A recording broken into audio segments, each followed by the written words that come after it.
I want you to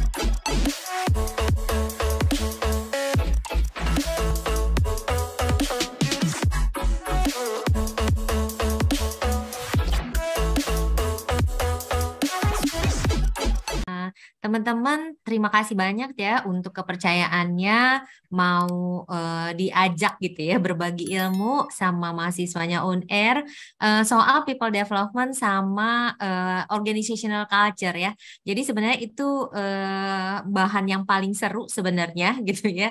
Dan kayaknya pelajaran-pelajaran soal culture, organisasi, sama people development ini sekarang lagi hype banget di HR trend gitu ya di dunia gitu ya. Salah satunya people development itu menduduki nomor 2 ya tren HR yang kudu di eh, apa namanya ya, kudu di address gitu ya namanya ya. Nah, ini sebenarnya hari ini aku akan sharing gitu ya. Semoga bisa cepat sharingnya gitu ya.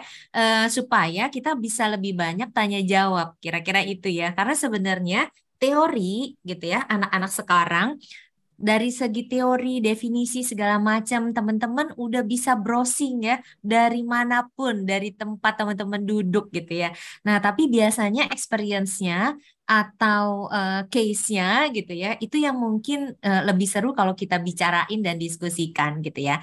Mengelola organisasi itu tidak semudah membalikan telapak tangan Ferguson kan gitu ya ibaratnya. Jadi kalau kita bicara teknologi gitu. Apa sih peran teknologi di dalam organisasi atau dalam kita mengelola usaha, organisasi, people gitu ya. Tadi teman-teman sudah ngisi sebenarnya what will be happen gitu in organization atau human resource function dengan adanya teknologi yang seperti tadi. Betul nggak sih pengurangan karyawan gitu? Benar nggak sih akan ada disrupsi? Apanya yang terdisrupsi gitu ya? Karena sebenarnya kalau saya ngelihat itu, saya mulai bertanya-tanya, trainer itu terancam ya gitu kan ibaratnya ya. Jadi nggak usah trainernya datang langsung, dia hologramnya aja udah bisa kita dengerin gitu ya. Jadi bahkan ya teman-teman, saya itu selama pandemi bisa menyaksikan webinar dari HR guru gitu ya di dunia itu namanya Dev Ulrich gitu ya. Itu via apa? Via Zoom gitu teman-teman ya. Jadi mungkin kalau ada hologramnya saya bisa langsung lihat ya si Dev Ulrichnya lagi cerita gitu. So, bicara soal people ya teman-teman ya. Teman-teman setuju people itu aset atau liabilities gitu ya. People itu harta atau hutang gitu ya. Menurut teman-teman bagian yang mana? Nah, karena sebenarnya pada saat kita bicara banyak sekali orang-orang yang mengatakan atau organisasi yang mengatakan people itu aset. Ah, yang benar gitu ya. Kalau di Nutrifood mungkin wajar kali dibilang, oh iya people is asset gitu. Tapi enggak people yang model kayak apa gitu ya. Karena sebenarnya kalau kita ganti kasir kita dengan cashless gitu ya, atau dengan cashierless gitu ya, nggak punya kasir gitu, orang langsung tap-tap aja bayar, kita mungkin akan mengenal apa namanya belanja itu nggak usah dijutekin sama kasir, betul ya. Kemudian nggak perlu kembalian-kembalian, nyariin kembalian. Kak ini kembaliannya 100 mau dikasih permen apa enggak gitu ya. Enak aja permen 100 kayak gitu ya. Terus kemudian kita juga tidak menghandle orang-orang yang hari ini cuti, kenapa saya putus cinta Kak gitu ya. Apa benar seperti itu gitu ya. Jadi waktu kita bicara soal kita melihat sebagai aset atau liabilities, teman-teman mesti paham nih, kan teman-teman mau jadi entrepreneur nih gitu, belajar entrepreneurship. Kita pasti akan berhubungan dengan yang namanya people. So, people yang seperti apa gitu ya. Dalam segi teknologi, kita mau mempercepat yang namanya transformasi digital, itu kita tetap membutuhkan people di dalamnya teman-teman ya. Ada people, technologies, processes, dan di drive sama data. Nah, tetapi pertanyaannya, people yang seperti apa? Kayaknya nggak perlu deh, kita cuma perlu teknologi canggih. Masa gitu ya. Saya analogikan dengan iPhone ya. Ini kita kasih namanya iPhone boba gitu ya karena bulat-bulatnya kayak boba. Bayangin teman-teman, pakai iPhone boba, tapi yang dikasih itu adalah nenek kita gitu. Misalnya neneknya udah umur 89 misalnya gitu ya. Pakai iPhone boba, apa yang terjadi? Ya dia nggak bisa ngapa-ngapain. Why? Karena saya nggak ngerti ini iPhone mau diapain. Terus kemudian atau teman-teman yang punya iPhone boba tapi cuma dipakai buat SMS sama telepon. Buat apa gitu ya? Karena si iPhone ini tuh canggih luar biasa, cuman dipakai buat SMS sama telepon. Ya udah sama aja, mendingan pakai Nokia ya, Nokia Bata itu ya. Kan sama aja buat SMS dan telepon. It's about people yang menggunakan teknologinya ya teman-teman ya. That's why pada saat kita bicara soal siapa yang menggunakan itu menjadi penting karena teknologi itu hanya membantu akhirnya ya. Makanya kenapa kalau kita bicara people are an asset gitu ya. Jadi kalau kita bilang people itu adalah aset, tetapi sekaligus sebuah tantangan ya teman-teman ya. Jadi kalau kita bilang nggak gampang ngolah people betul. Kalau people-nya bisa produktif, people-nya bisa happy, all out, itu berarti people-nya aset gitu. Jadi pada saat kita menghadapi perubahan-perubahan yang didrive oleh teknologi, kita itu semakin butuh leader-leader itu mendrive inspirasi supaya si people ini bergerakan sebenarnya. Sehingga sebenarnya employee atau organisasi membutuhkan yang namanya better leaders ya teman-teman ya.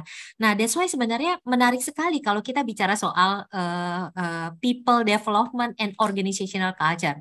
Jadi kalau di sini kita di Nutrifood gitu ya bicara soal fokus on people ya. Jadi kalau tadi kita ngelihat sendiri ya teman-teman ya. Kalau hologram tuh sekarang udah ada betul.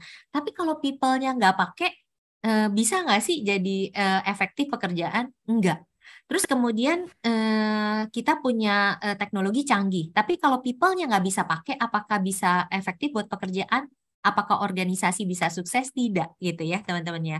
Nah, yang menarik dari people ini teman-teman, kita sebelum pandemi COVID-19 ya teman-teman, kita itu udah menghadapi yang namanya VUCA environment, betul ya teman-teman pasti tahu yang namanya VUCA itu adalah volatile, uncertain, complex, and ambigu ya. Jadi sebelum COVID datang aja, kita itu udah segera bergerak. Kayaknya work akan disrupted nih sekarang.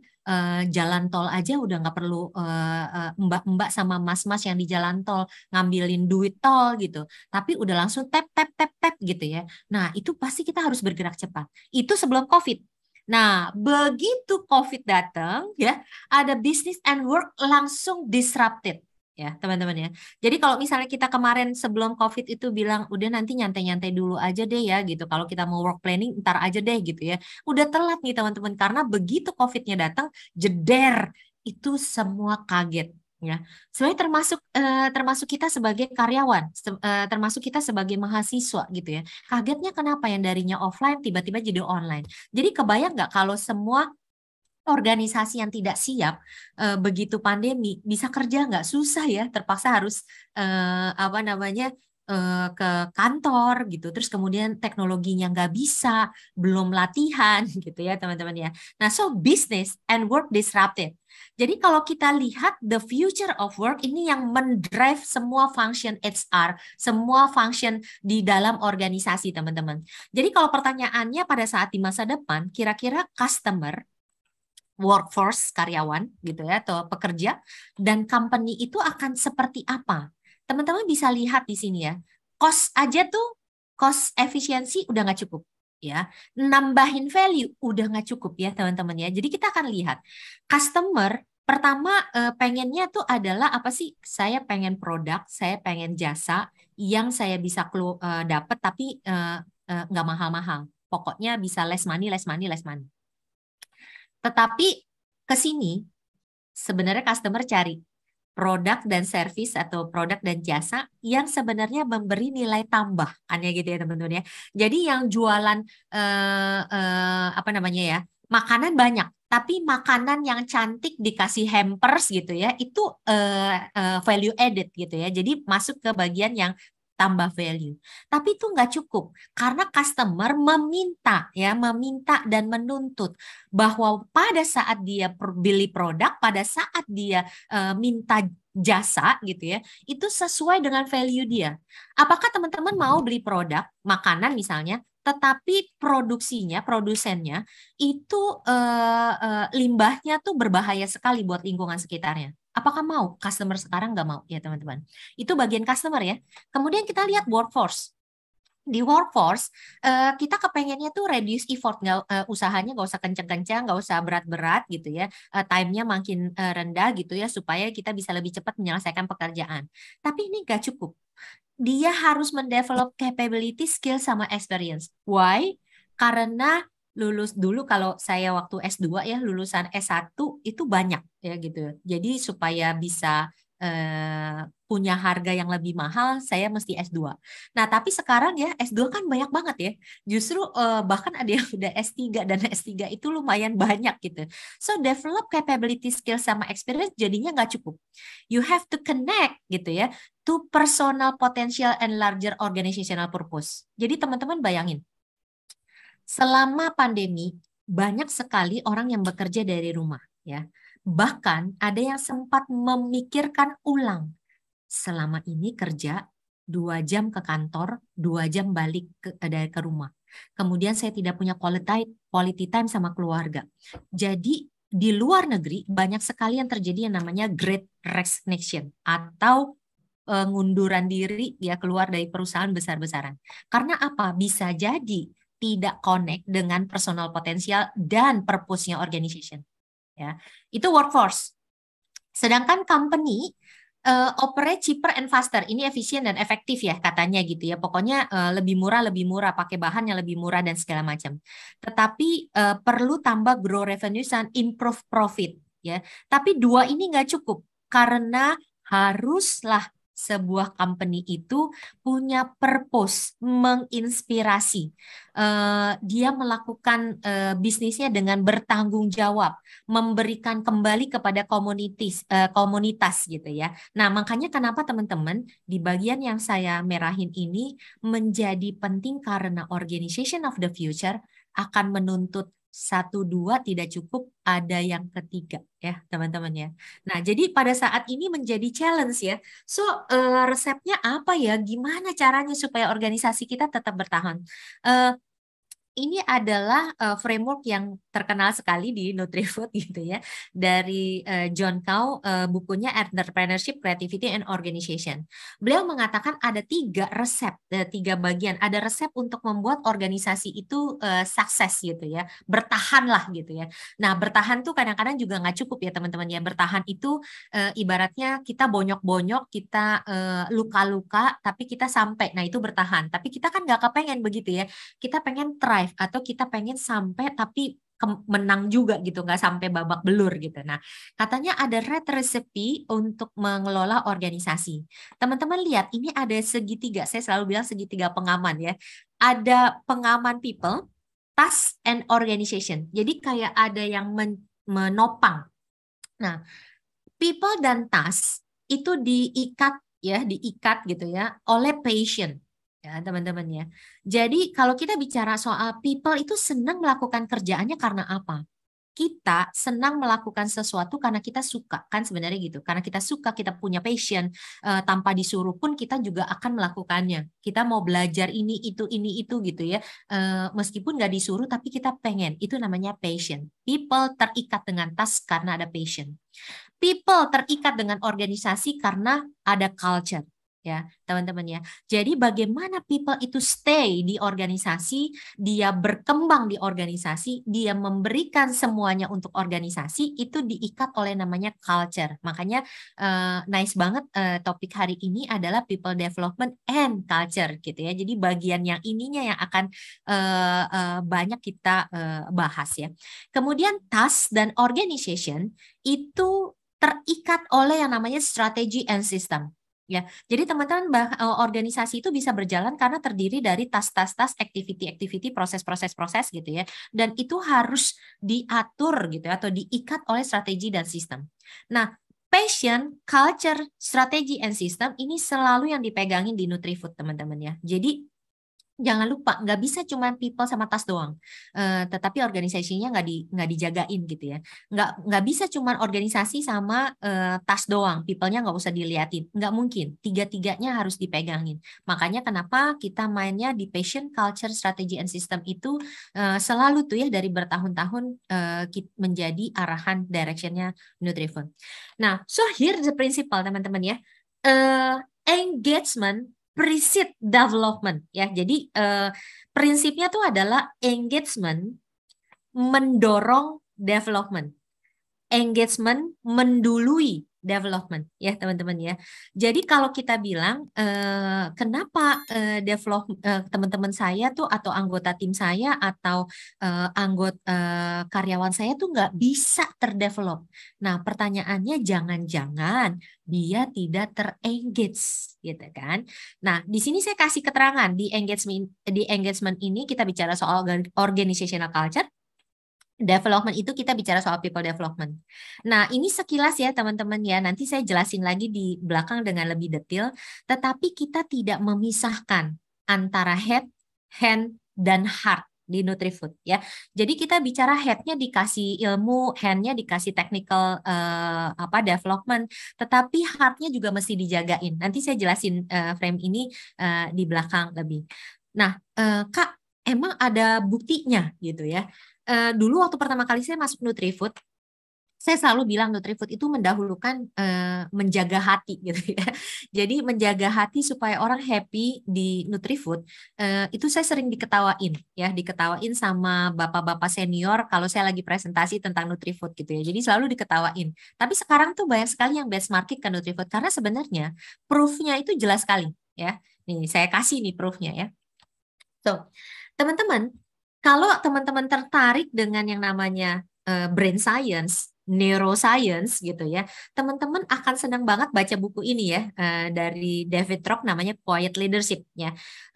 Dengan adanya kemajuan teknologi yang fMRI gitu ya, Functional Magnetic Resonance Imaging, teman-teman kita juga bisa meneliti what happen in the brain gitu, apa yang terjadi di dalam brain pada saat orang bekerja dengan happy, orang bekerja tidak happy, orang senang gabung dalam satu organisasi. Nah, di penelitian itu disebutkan bahwa brain experiences the workplace and foremost is a social system. Jadi kalau kita bicara yang mengalami itu adalah si brandnya itu ya teman-teman ya gitu ya. Jadi workplace itu tidak murni economic transaction ya. Beberapa perusahaan masih mengagung-agungkan ini. Gua bayar lu kerja baik. Gua bayar lu kerja sampai malam, gua kasih lu lembur gitu. But anyway, sekarang organisasi tidak bisa bergerak dengan cara begitu karena workplace tidak murni economic transaction gitu. Kok bisa Kak? Iya bisa gitu ya. Nah, yang sering kita lihat adalah di bagian atas, result behavior. Hasilnya dapat nggak? Targetnya dapat apa nggak? Penjualan dapat atau enggak? Tetapi kita lupa yang mendorong result dan behavior itu lebih banyak dominansinya itu dilakukan oleh emotion and thinking ya teman-teman ya.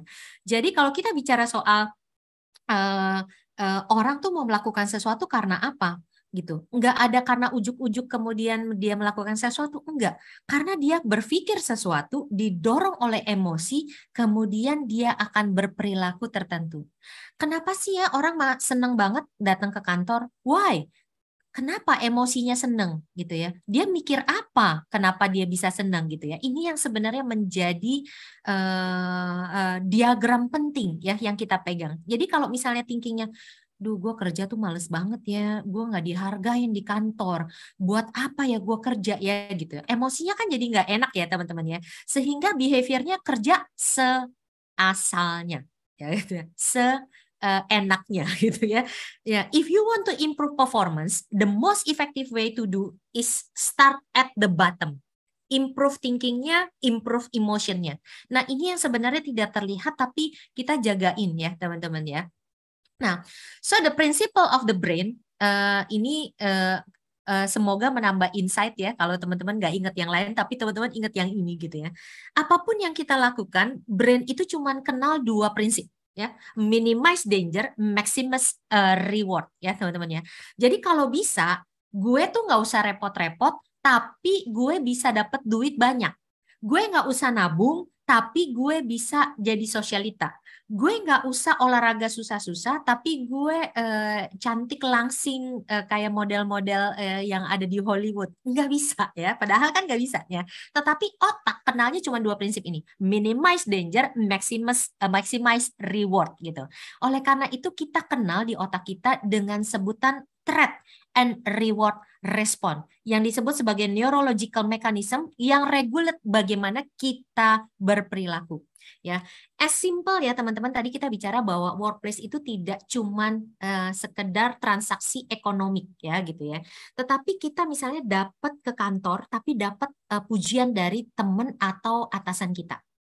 Wah, Alisa kamu keren banget. Kamu tadi presentasi bisa punya ide yang brilian sekali, padahal kita bertahun-tahun udah punya problem itu. As simple as that, itu memberikan reward respon di otak kita. Jadi bayangin ya teman-teman ya, dibandingkan kalau setiap hari teman-teman datang ke kantor, kamu tuh otaknya bisa dipakai nggak sih? Kamu tuh punya nggak sih otak gitu ya? Nah, jadi bayangin ya teman-teman ya, meskipun kita dikasih duit besar gitu ya, kerjaan yang menantang, posisi yang tinggi, tapi digituin terus, that bring threat respon ya teman-teman ya. Yang lain boleh dilupain ya, ini harus diingat ya teman-teman. Minimize danger, maximize reward. Nah nanti di dalam teman-teman berinteraksi di luar pekerjaan, ini yang terjadi juga di brain kita ya teman-teman ya. So threat at work itu apa ya Kak gitu ya? Sebelum sampai threat respon itu sebenarnya seperti apa, threat at work itu sebenarnya akan lebih intens ya. Terjadi di otak kita itu kita capture, kita tangkap itu lebih intens dan akan berlangsung lebih lama daripada reward respon kita gitu ya. Contoh, teman-teman setiap hari dibilang, kamu keren, kamu oke, presentasi kamu bagus, gila hari ini pakaian kamu matching banget, keren banget gitu. Udah setiap hari tuh selama berminggu-minggu dikasih pujian ya, dikasih rekognisi. Dan kemudian ya satu hari bosnya lagi nggak enak hati ya. Apa yang dia katakan? Kamu ini ya lebih pinter lebah berpikir daripada kamu gitu ya. Kau punya nggak sih otak lebah aja lebih pinter gitu ya. Nah, dari sekian banyak pujian, satu ucapan yang menyakitkan hati ya sampai ke dalam hati gitu ya, itu akan last longer ya teman-teman. Jadi bayangin kalau teman-teman kerja isinya thread gitu ya. Jadi bahkan kita ya dengar bos kita datang, sepatunya aja udah bikin kita dredeg gitu ya. Aduh, deg-degan banget, deg-degan itu sepatunya bos gue datang ternyata hari ini gitu ya. So threat response consume a lot of oxygen and blood sugar ya teman-teman ya.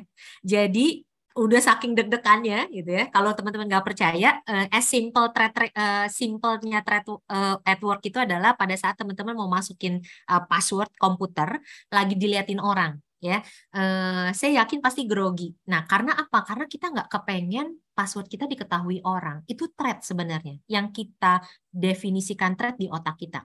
Ya, as simple as that tuh, teman-teman ya. So threat response consume a lot of oxygen and blood sugar yang akan dipakai atau diambil dari bagian lain ya. Makanya kenapa kalau teman-teman mendapat threat at work, jangan arep ya, jangan ngarep gitu ya. Bisa processing new information and ideas. Jangan ngarep bisa analytical thinking. Jangan ngarep creative insight. Jangan ngarep bisa problem solving. Why? Karena oksigen dan gula darah itu sudah diambil untuk kita menghadapi threat tersebut.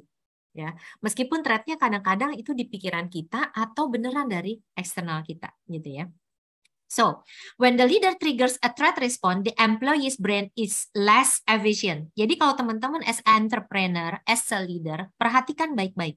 Pada saat teman-teman memanage dan mengelola anggota timnya, karyawannya, lihat bahwa threat at work itu akan membuat mereka akan less efficient. Entah itu less concentration, entah itu mereka tidak bisa berpikir sendiri, tidak punya ide-ide yang bisa mereka keluarkan. Ya, nah ini ya namanya threat response. Nah, yang reward response itu seperti apa Kak gitu ya. Jadi menurut teman-teman work environment yang seperti apa yang akan menghasilkan reward response? Yang pertama itu yang paling penting itu adalah no fear.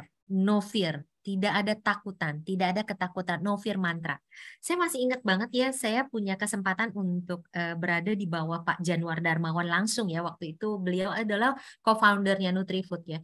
Beliau tuh selalu ngajarin saya, Iren lu tuh mesti jadi HR itu pastikan lingkungan itu tidak ada rasa takut, tidak ada rasa takut, tidak ada rasa takut ya, itu salah satu ya. Sehingga sebenarnya pada saat orang tidak merasa takut, dia akan mengeluarkan ide-idenya, dia akan giving all gitu ya, memberikan semua yang dia punya, ide, inisiatif, motivasi gitu ya teman-teman ya. Nah, so the great organization don't depend on a small number of exclusive people to come up with innovation. Ini ada dari HBR ya teman-teman ya. Jadi kita tuh nggak mengandalkan cuman pimpinan tertinggi aja misalnya gitu ya. Tetapi gitu ya, orang-orang yang organisasi yang luar biasa itu menciptakan ya, membangun culture di mana setiap employee itu di-encourage, didorong, didukung, dan diberi pemberdayaan untuk berinovasi. Ya, jadi kalau misalnya kita di tempat kerja kemudian kamu nggak boleh lakuin ini, kamu nggak boleh lakuin ini, kamu nggak boleh lakuin ini gitu ya, itu nggak akan bikin orang akan punya inisiatif, ingin punya ide untuk melakukan perbaikan atau melakukan sesuatu dengan lebih baik ya teman-teman ya. Nah that's why habis ini saya akan cerita soal story Nutrifood untuk bikin reward response environment dengan building strong culture ya teman-teman ya. Ini yang sebenarnya jadinya important tuh kita ngapain aja, karena balik lagi kalau misalnya mau nyari teori definisi di luaran banyak ya, di internet banyak gitu ya. Tetapi kita belajar dari case-case yang mungkin bisa teman-teman address dan diskusikan nanti gitu ya. Oke, yang pertama gitu ya, ini ada tanda biru ya, ini berarti integrity, ini bagian integrity gitu ya. Teman-teman lihat nanti kalau kuning collaboration, innovation itu tandanya ada merah, respect itu hijau, dan abu-abu itu adalah excellence ya. Ini sebenarnya namanya warna platinum actually ya di Nutrifood. Jadi ini juga mengandung simbol-simbol ya teman-teman ya. Ini adalah simbol bambu ya, ini simbol rantai, ini simbol chip, ini batik, dan ini adalah saya kok lupa ya simbolnya gitu ya. Tapi actually ini ngomongin si excellent gitu ya, platinum. Oke, nah jadi kita akan mulai dengan pertama. Kita perlu menciptakan yang namanya purposeful and meaningful work ya teman-teman ya. Bring out what's already in there. Jadi kita punya kepercayaan bahwa orang-orang yang masuk Nutrifood udah punya sesuatu yang baik yang harusnya bisa dikeluarkan dengan baik pula. Ya, potensinya besar, potensinya luar biasa dan perlu dikeluarkan. Tetapi kalau belum dikeluarkan tuh kenapa gitu ya? Nah, tugasnya kita gitu di organisasi itu adalah membawa pekerjaan-pekerjaan yang membawa makna, yang memberikan arti untuk bisa mengeluarkan yang keren-keren dari dalam diri seseorang. Ya, teman-teman, itu poin yang pertama. Jadi, when people find their work to be meaningful, they will also find to be motivating. Motivated team members are more persistent and give more of themselves ya. Jadi dia itu tahan banting ya teman-teman ya. Karena apa? Karena yang dia kerjakan itu purposeful, meaningful gitu ya. Tadi teman-teman juga udah belajar bahwa cepat value added itu nggak cukup. Mesti ada satu lagi koneksi ke purpose and meaningful work ya teman-teman ya. Nah, jadi POV to employee yang kita pegang di Nutrifood adalah McGregor teori X dan Y bagian yang teori Y ya. Jadi kalau kita bicara teori X dan teori Y, teman-teman juga belajar tentang teori motivasi gitu ya. Teori Y itu adalah kita percaya people to enjoy working ya. Kenapa dislike working? Karena udah kerja capek-capek, orang tuh komentar nyebelin aja gitu ya. Udah kerja capek-capek, terus kemudian, lah siapa yang suruh ngerjain ini? Nggak usah yang ini, nggak perlu gitu ya. Kan kesel ya, jadi nggak mau lagi kerja gitu. So, people tuh actually enjoy working ya. Makanya sebenarnya kalau di perkuliahan gitu ya, kalau mungkin saya SMP SMA tuh saya kadang-kadang sekolah ada pelajaran-pelajaran tuh yang saya nggak seneng gitu, sebel banget gitu. Tapi begitu saya kuliah tuh hampir sebagian besar itu saya suka karena itu pilihan jurusan yang saya pilih sendiri gitu ya. So people tuh sebenarnya enjoy working, enjoy studying, learning gitu ya. Nah kemudian directionnya itu sebenarnya people tuh will direct themselves asal dia tahu sebenarnya apa yang penting, apa yang perlu gitu ya, dia akan mendirect dirinya sendiri. Nggak perlu kita paksa-paksa terus kemudian sampai harus dipecut-pecut gitu ya. Itu direction kita percaya di teori. Kemudian responsibility. People to seek and accept responsibility. Siapa yang dari teman-teman di sini kalau dikasih kepercayaan, kamu boleh ya jadi ketua panitia gitu ya, ada atau ketua BEM gitu ya misalnya. Oh biarin nih BEM-nya gue ancur-ancurin nih biar di zaman gue terkenal dengan ancurnya. Ada nggak yang model begitu? Nggak mungkin ya, karena teman-teman mau seek dan accept responsibility. Itu yang kita percaya teori. Kemudian motivation, people itu motivated by desire to realize their own potential. Ini ya teman-teman ya. Sehingga kita itu bukan seperti guguk ya, yang dikasih guguk ke sini, ke sini, ke sini gitu ya, baru dia datang karena dia melihat makanan, dia melihat reward gitu. Nah, tetapi manusia itu motivated dengan keinginan dia untuk melakukan yang terbaik, yaitu motivation. Lalu creativity ya, creativity. Most people have little creativity, katanya teori X. Tetapi di teori Y, people itu kreatif. Aslinya tuh emang kreatif ya. Kemudian biasanya tuh dia seneng gitu ya untuk melakukan apa namanya penciptaan-penciptaan gitu ya, gitu ya. Jadi dia pengen bikin ini, dia pengen bikin itu, dia pengen bikin ini gitu ya. Nah ini yang sebenarnya akan menjadi important ya pada saat teman-teman punya bisnis, develop bisnis atau membangun bisnisnya sendiri gitu. Bagaimana POV kita berhadapan dengan employee ya. Oke, so di kita mengeliminasi performance appraisal. Ini kita ngomongin culture dulu ya teman-teman ya, karena sebenarnya tadi tuh culture precede development gitu ya. Jadi ini dulu yang benar-benar disetrongin gitu ya, supaya nanti orang kan seneng kok gitu ya belajar gitu ya. No, so kita menghapuskan yang namanya performance appraisal. Tidak ada penilaian kinerja individual ya teman-teman ya. Jadi kita fokusnya shifting dari accountability to learning. Ya, kalau yang tadi heavy emphasize-nya financial reward sama punishment gitu. Jadi kalau lu nilainya bagus, dapat jalan-jalan ke Eropa gitu. Nah, kita berubah menjadi regular conversation about performance and development. Jadi kalau kita ngelakuin feedback, as simple as karena untuk development orang itu, as simple as untuk performance organisasi, itu ada conversation yang regular gitu ya teman-teman ya. Nah ini di bagian yang dari teori itu kita masuk tidak ada performance appraisal. Nah, kemudian untuk mendukung yang namanya kolaborasi ada open communication ya. Teman-teman lihat di sini open communication sebagai budaya itu didukung kayaknya ada yang lupa mute ya. Oke. Oke, jadi saking serunya tuh ya.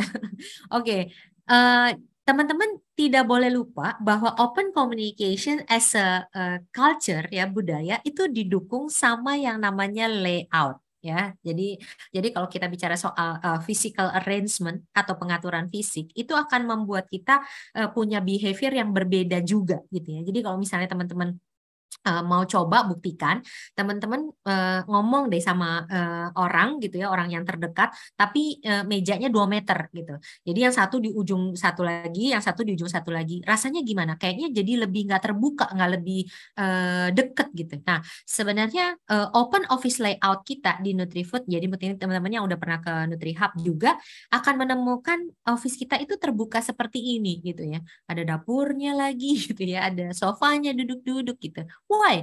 Karena dengan informal setting seperti ini, itu bisa facilitate idea exchange, coordination, and collaboration. Ya, teman-teman ya. Itu bagaimana kita membangun culture.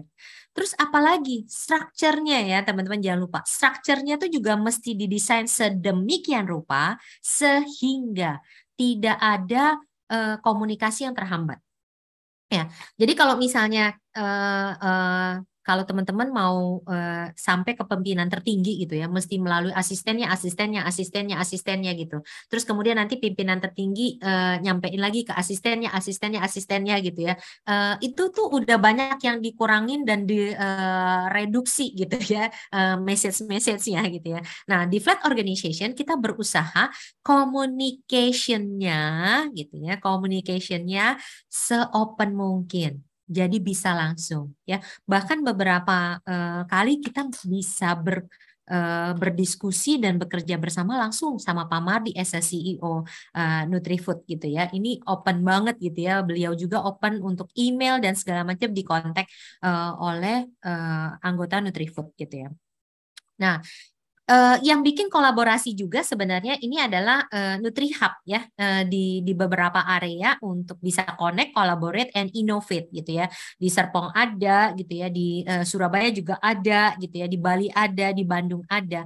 Karena sebenarnya dengan mereka bisa kerja seperti ini, bahkan ya mereka akan memperluas kolaborasinya tidak hanya di internal tetapi juga eksternal ya. Ini juga value. Terus kemudian membangun rumah kedua ya teman-teman ya. Kita menyebut istilah Nutrifood itu sebagai second home atau rumah kedua. Beberapa organisasi itu melecehkan gitu ya. Melecehkan kenapa? Karena rumah ya rumah gitu ya. Ya kerja lu kerja, ngapain lu kerja, keluarga, rumah, apaan tuh kan katanya gitu ya. Tapi ingat ya teman-teman ya, waktu teman-teman di rumah gitu ya, teman-teman di rumah gitu ya, teman-teman kan juga punya rule ya, punya rule yang disepakatin sama-sama, punya rule yang mendekatkan sama-sama gitu ya. Lo coba bayangkan biarpun di rumah teman-teman nggak follow the rule-nya gitu, ya nggak bisa gitu. Nah makanya sebenarnya pada saat kita bilang membangun rumah kedua ya, itu tuh feeling kita tuh at home ya. Udah pasti bukan home yang berantakan gitu ya. Bukan home yang berantem terus seumur-umur sampai yang satu masuk kamar, yang satu di kamar lainnya dan tidak mau bercakap-cakap. Enggak. Nah, that's why Nutrifood itu dengan hashtagnya rumah kedua itu lebih challenging dalam membangun culture-nya. Bagaimana bisa saling menerima, saling berkomunikasi, terbuka apa adanya. Ketika berkolaborasi itu jauh lebih efektif ya, teman-teman ya. Nah, so ini bagian yang inisiatif di development-nya ya teman-teman ya, ada simple rule, innovative approach. Jadi rules-nya sebenarnya simple. Teorinya banyak teman-teman bisa cari, bicara soal people development strategy, kemudian training and development, learning gitu, employee learning dan segala macam itu banyak. Ya tapi saya mau cerita tadi sekilas ya, lebih detail bahwa kita itu yang paling penting adalah mendahulukan holistic approach ke orang-orang yang ada di Nutrifood gitu ya. Jadi ibaratnya employee-nya. Jadi nggak cuma head-nya doang yang dikasih feeding gitu ya. Hand-nya doang yang technical doang terampil, enggak. Tetapi juga heart-nya. Dari sini adalah people development head and hand, di mana dari sisi knowledge, keterampilan dan kemampuan dasar kita bagi menjadi technical development, kemudian ada soft business leadership development. Technical development itu jauh lebih besar porsinya di pabrik kita gitu ya. Sedangkan soft business leadership development itu kita main di managerial training, kemudian di supervisor level gitu ya, dan kemudian ada beberapa teamwork, kemudian emotional intelligence yang relate to personality and behavior. Nah, nggak lupa ya teman-teman yang tadi kita bicara soal engagement gitu ya, merupakan heart-nya itu adalah bagaimana memberikan motivasi, semangat, energi yang melandasi karyawan bekerja lebih baik supaya dia bisa all out ya. Makanya kenapa di bagian engagement activity kita itu ada organizational culture, ada values yang jadi fondasi, kemudian ada communication activities karena kita mau menciptakan Nutrifood itu purposeful place to work ya.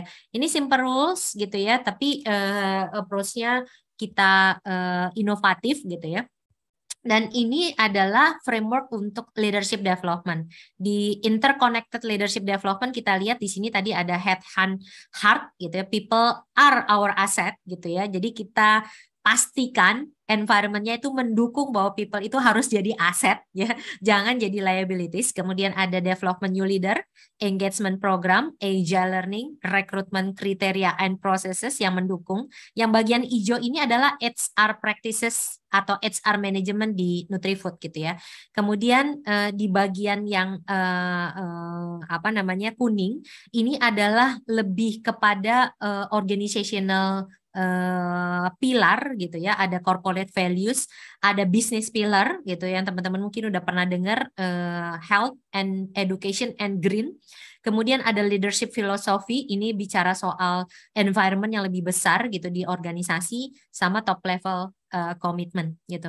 Dan satu elemen tidak bisa berdiri sendiri, ini harus jalan bersamaan. Jadi kebayang ya kalau misalnya values-nya nggak dijaga, orang pun juga akan learning susah. Ya, karena kita nggak punya performance appraisal, kita juga punya challenge yang lebih besar untuk memastikan orang mau belajar. Ya, nah, Solidaritas Program of People Development, teman-teman di sini ada learning management system, ya ini sebenarnya beberapa organisasi juga pasti punya dan jauh lebih baik gitu ya. Ini online modul dan segala macam ada di sini.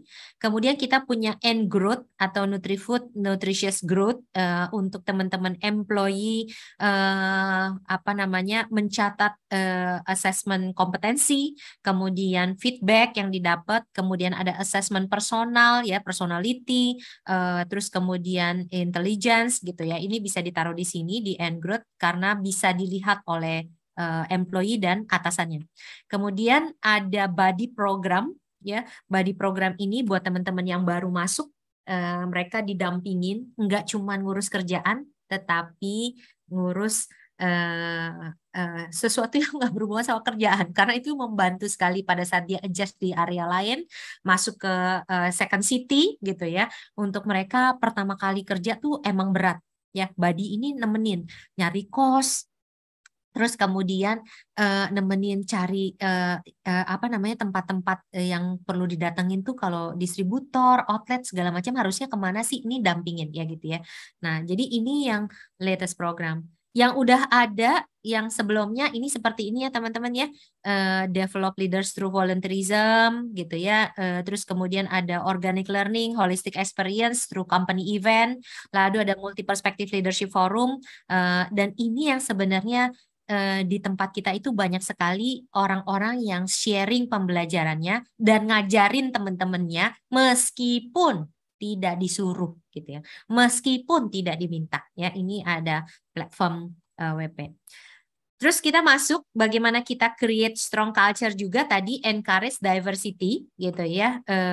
Jadi kalau kita address working style, beberapa gaya gitu ya, kita pastikan akan banyak ide yang keluar. Ya teman-teman ya. Jadi kalau misalnya semua ide itu bisa perspektifnya banyak, semua ide bersaut-sautan, orang tuh akan lebih happy bekerja. Kayaknya keren juga nih ya kalau diginiin gitu ya. Nah itu encourage diversity.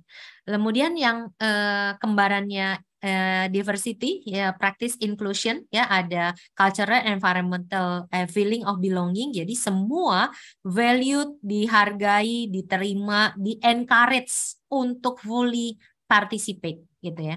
Jadi ini everybody matters ya. Jadi bukan cuman karena si dia dari universitas ini makanya dia lebih keren daripada yang lain. No, everyone gitu ya, everybody. Nah, so juga celebrate authenticity ya teman-teman. Di sini value kita itu adalah bagaimana kita itu melihat seseorang sebagai satu kesatuan, tetapi ada uniknya masing-masing gitu ya. Kemudian kita respect dengan mereka gitu ya, punya gift-nya masing-masing. Nah ini yang sebenarnya jadi orang tuh harusnya terbuka dan menjadi dirinya sendiri ya.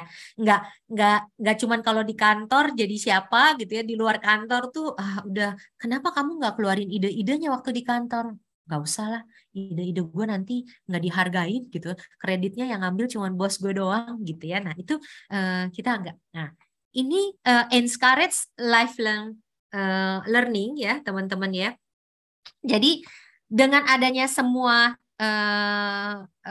budaya atau activity yang kita lakukan untuk membuat strong budaya kita itu ada rapid pace of technological strategic change gitu ya. Kemudian knowledge jadi obsolete gitu ya. Makanya kenapa semua tiap-tiap orang bertanggung jawab untuk menambah ilmunya sendiri-sendiri ya. Sehingga sebenarnya pada saat mereka tuh nggak mau kerjain gitu ya atau nggak mau belajar ya sebenarnya mereka akan ketinggalan. Nah di Nutrifood itu kita berusaha menciptakan lingkungan sedemikian rupa sehingga semua orang pengen dan happy belajar. Kalau ada yang nggak happy belajar dia pasti akan bingung sendiri dan aneh sendiri. Ya kenapa ya yang lainnya belajar gitu ya. Oke, dari materi saya sih harusnya sudah gitu ya. To win in the marketplace, you must first win in the workplace ya. Saya stop dulu sampai di sini.